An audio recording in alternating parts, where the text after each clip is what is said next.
अस्सलाम वालेकुम। मोहम्मद सिटी मिठवर बाबा आला। नेकी कंदड़नि खे अहिड़ी तरह बदिलो। Part number 2। रब करीम जेकी कुझु बि घुरे थो पैदा करे थो ऐं अल्लाह हर शइ ते वस वारो आहे। ऐं ताबेदारी करियो अल्लाह जी ऐं ताबेदारी करियो रसूल सल्लल्लाहु अलैहि वसल्लम जी ऐं रोकियल कमनि खां पासो करियो। पोइ जेकॾहिं तव्हां मुंहुं मोड़ींदा त पोइ ॼाणो त असांजे रसूल सल्लल्लाहु अलैहि वसल्लम जिन ते रुॻो पधिरो पैगाम पहुचाइणो आहे।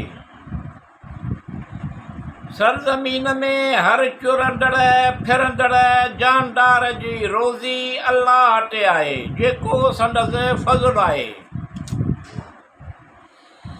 मथिते फ़र्ज़ न आहे इहो उन जे रहण जी जाइ ऐं उन जे मोटण यानी मरण जी जाइ बि ॼाणे थो। हर हिकु शइ रोशन किताब यानी लोहे महफ़ूज़ में आहे। ऐं असां तोखां रुॻो मर्दनि खे ई रसूल करे मोकिलियो जिन ॾांहुं वही कंदा हुआसीं। पोइ जेकॾहिं तव्हां नथा ॼाणो त किताब वारनि खां पुछो, पोइ तव्हांखे ॿुधाईंदा त सभु पैगम्बर बशर हुआ जिन खे असां रोशन दलीलनि ऐं किताबनि सां मोकिलियो। ऐं बेशक ए रसूलनि जा सरदार सल्लल्लाहु अलैहि वसल्लम असां तोॾा नसीहत लाठी आहे जीअं माण्हुनि लाइ बयानु करी किताब खे जेके इन किताब खे जेके उन्हनि ॾांहुं नाज़ुल कयो वियो आहे ऐं मन उहे गौर फ़िकुर कनि। मर्द हुजे या औरत, जेको बि चङा कम कंदो ऐं उहो मोमिन बि हूंदो, तंहिंखे ज़रूरु सुठी ज़िंदगी यानी हलाल रिज़्क़, किनायत, अटाट, सुहिणो अख़लाक़, सालियो औलाद ॾींदासूं।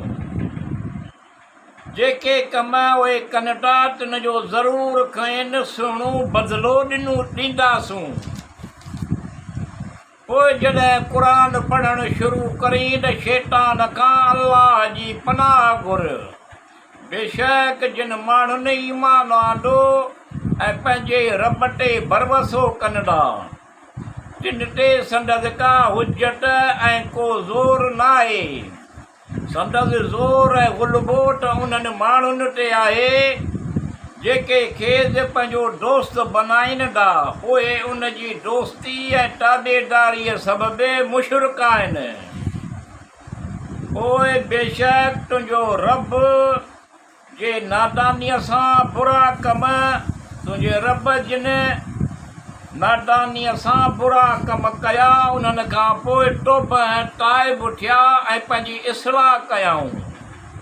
उन ई तौब ऐं नादानीअ खां बैदि तुंहिंजो रब उन्हनि लाइ यकीनन बख़्शणहार रहम कंदड़ आहे। ऐं तोखां रूह जे बारे में पुछनि था, ऐं मुहम्मद सल्लल्लाहु अलैहि वसल्लम फरमाए त रूह मुंहिंजे रब जे हुकुम, इल्म ऐं मख़लूक़ मां आहे, जंहिंखे रुॻो अल्लाह ई ॼाणे थो। ऐं तव्हांखे अल्लाह जे इल्म जे भेट में को घटि इल्मु ॾिनो वियो आहे।